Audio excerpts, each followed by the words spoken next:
Welcome to Meet the Press Now. I'm Kristen Welker in Washington. We begin with the very latest in Iran and a whiplash of developments, including new signs of diplomatic progress towards a deal, even as both sides exchange fire with new strikes. Now, it comes as a senior Arab official involved in mediating peace talks tells NBC News that U.S. and Iranian negotiators agreed to the terms of a deal 3 days ago, but both sides have delayed finalizing and announcing that deal. Treasury Secretary Scott Bessent, speaking to reporters from the White House briefing room this afternoon, repeatedly dodged questions about the status of any deal. Agreement with Iran on the table. The teams have been going back and forth, and President Trump has made it very clear, he talked about it at the cabinet meeting, that he has several red lines. You said that the teams have been going back and forth, but can you confirm whether or not a tentative agreement has been reached in these negotiations with Iran? Again, everything depends on what the president wants to do, and President Trump is not going to make a bad deal for the American people. But I'm wondering if you could just confirm on the record that there is a tentative deal that has been agreed for a 60-day extension of the ceasefire and then a continuation of nuclear talks. Again, it's always a mistake to get out ahead of the president, so it is all going to be the president's decision. I think that we can see that the president very clearly stated his three: the open the strait, highly enriched uranium, no nuclear program.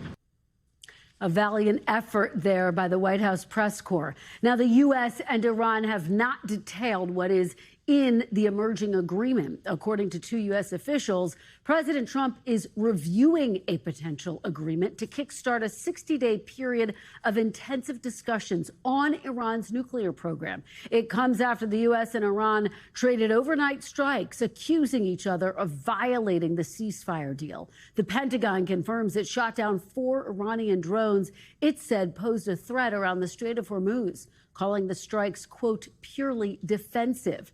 Iran responded by launching a ballistic missile towards a U.S. airbase in Kuwait. NBC's Gabe Gutierrez pressed the Treasury Secretary on what this latest escalation means for the ceasefire. Take a look. How can the administration still argue that a ceasefire is in effect? We are being patient. We do not have unlimited patience. President Trump always prefers a peace deal. So everything we have done thus far has been defensive. And at present, that is what we will continue doing. But if President Trump doesn't think he can get a peace deal, then kinetic is back. Beyond Iran, the Trump administration is also ratcheting up pressure on a key U.S. ally, Oman, after yesterday President Trump threatened to blow up the country if it didn't, quote, behave in the Strait of Hormuz. Here's more from Secretary Bessent responding to that. I think the president wanted to punctuate freedom of navigation in the strait. I had a call with the Omani ambassador this morning, and he assured me that there were no plans for tolling the strait. As he said, our countries have had 200 years of good relations. He wants to have another 200 more. And I told him that this was a non-starter, and he did not want to risk either the Omani individuals or Omani financial institutions getting sanctioned. The ongoing conflict between Israel and Hezbollah is also intensifying, with the Israeli military striking Beirut. And overnight, Lebanon's health ministry saying at least 11 people were killed.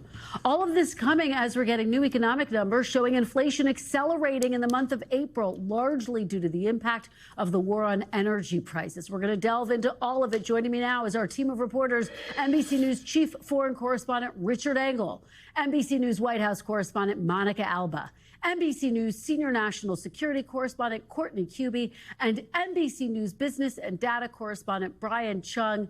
Thanks to all of you for starting us off. Richard, I have to start with you in the region. You actually have new reporting about the U.S. and Iran potentially agreeing to the terms of a deal. What are your sources telling you, Richard?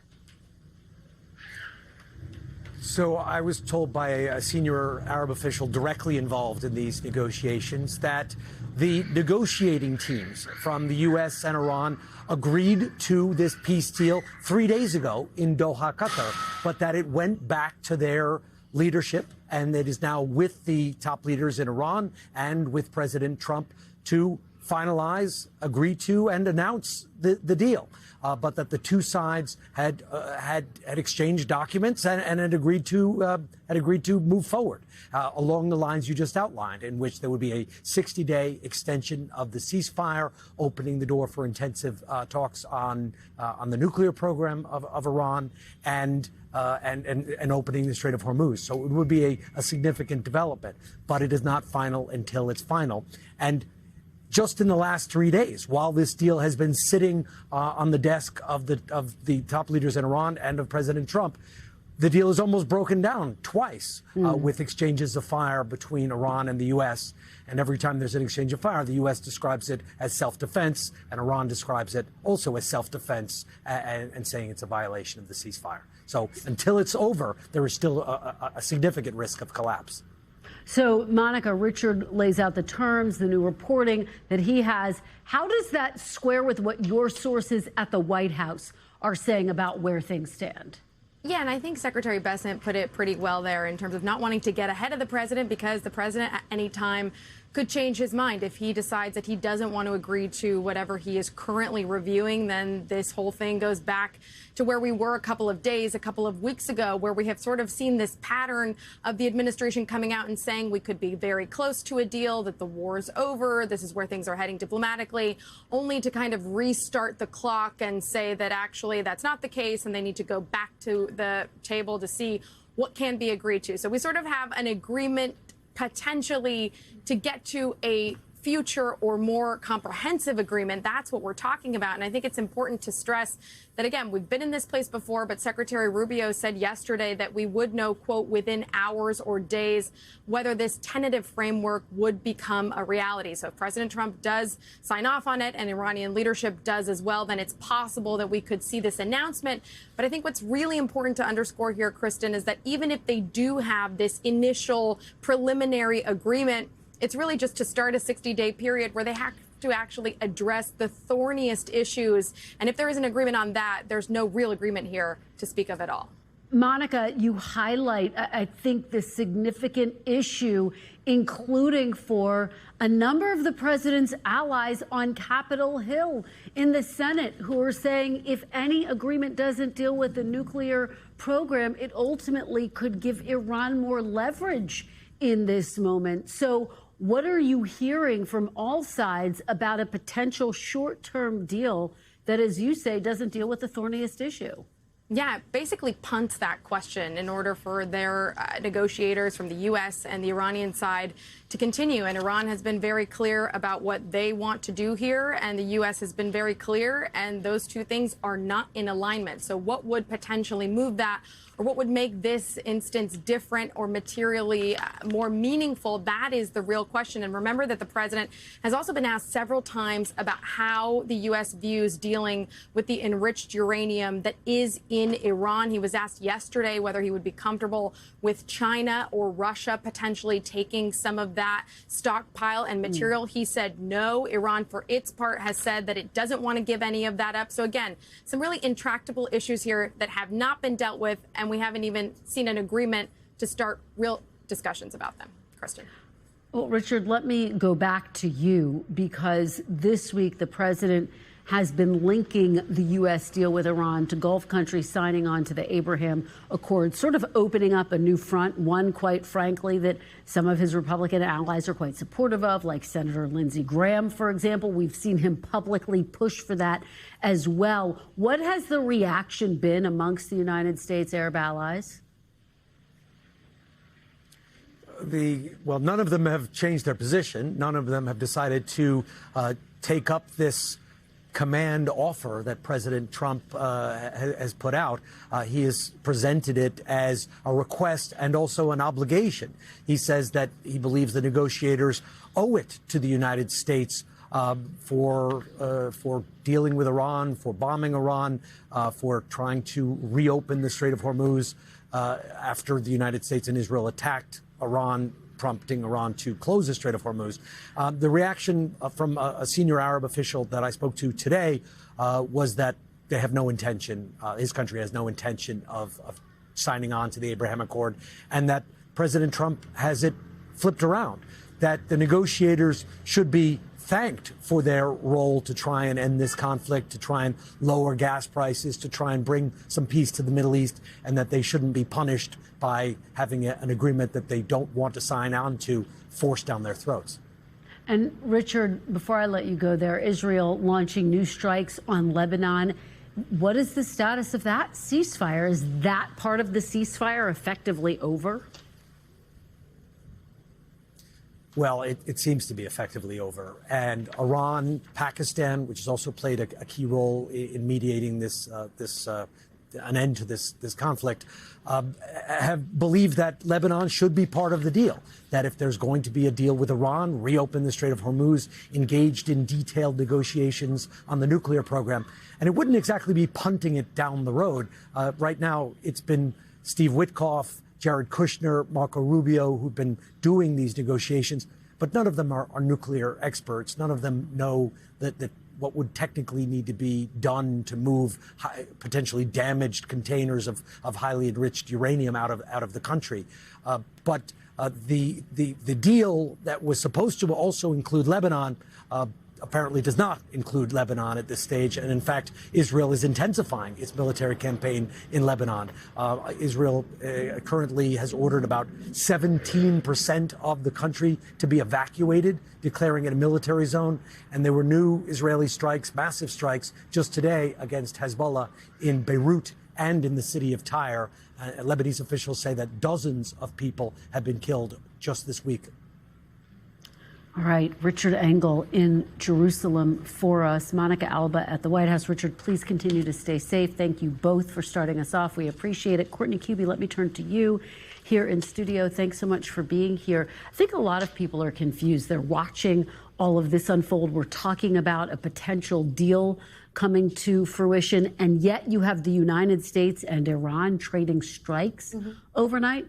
Is this an escalation? Is the ceasefire breaking down between the U.S. and Iran? How would you characterize what's happening right now? People are being confused because we're watching one thing happen and hearing rhetoric that completely competes with the narrative of what's actually happening in reality. So for the first time today, we actually got a statement out of U.S. Central Command. Of course, that's the military region, the command that controls that region, calling the Iranian retaliation last night, which included a ballistic missile launched from Iran at U.S. forces in Kuwait.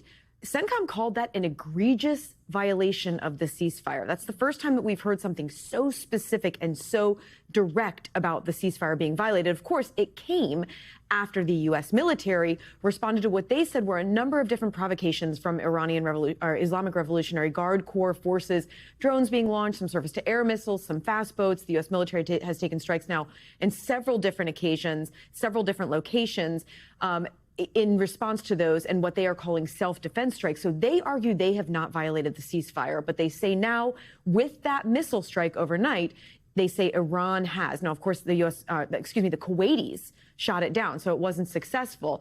But now the question is, will the U.S. do anything about that violation? Well, and I know you'll continue to track what the answer is. What if there is this short-term 60-day agreement? What would the military posture be in that instance? So unless there is some part of the agreement that includes the U.S. agreeing to start to scale back their presence, which could include the blockade. If they're pulling back on the blockade, we could see some of those ships move out of the area. I don't see a large-scale withdrawal of U.S. troops unless there is a final signed agreement. I'm not talking about whatever this preliminary thing that leads into the 60 days, but some sort of a final agreement. And then I think the real question is going to be, how much does the U.S. withdraw from the region? Because there's more than 55,000 that are there now. We could see a real change in U.S. presence in the Middle East going forward as a result of this conflict. All right, Courtney Kube, as always, thank you so much for being here.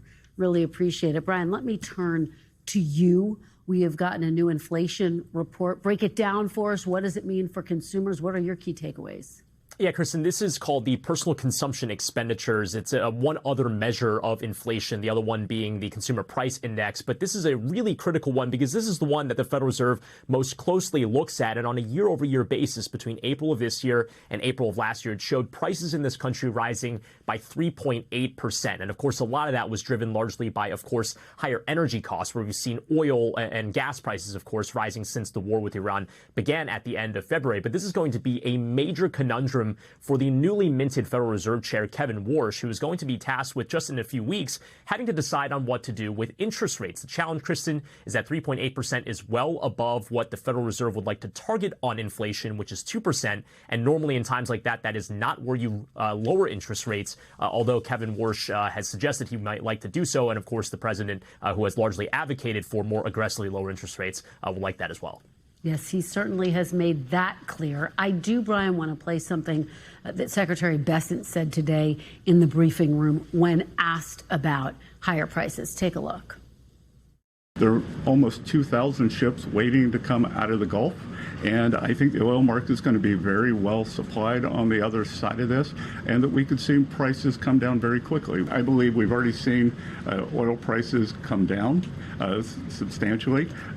We are pumping more oil than we've ever seen before, and as I said, these are short-term challenges that we will get over, and I think we'll move forward. Brian, are you seeing any signs that gas prices are starting to come down or could start to come down soon? Well, Kristen, it is true that gas prices at the pump are going down on a national average. When you take a look at the AAA numbers currently on the screen, as you can see ahead of you, $4.43. It was above $4.50 as recently as a week ago. But of course, the challenge here is that's still astronomically higher than it was prior to this war beginning. Even though we're going on 3 months now of this conflict, Americans still remember when average gas prices were below $3 at $2.98 on a national average at the end of February. And for that reason, as we get closer and closer to the midterms, you now not only have the concern about whether or not the supply will ever open up, because of course that's contingent on the huge possibility that the Strait of Hormuz is ever reopened, but then you also have all the damage to the infrastructure in the Middle East, all of those oil and gas producing facilities that could take years to get rebuilt. That's going to be a factor that could keep gas prices high for a while, Kristen. Yeah, no doubt bringing those back online, all experts have said, does not happen overnight. Brian Cheung, thank you so much, as always, for your great reporting and analysis. We really appreciate it. We thank you for watching. And remember, stay updated on breaking news and top stories on the NBC News app or watch live on our YouTube channel.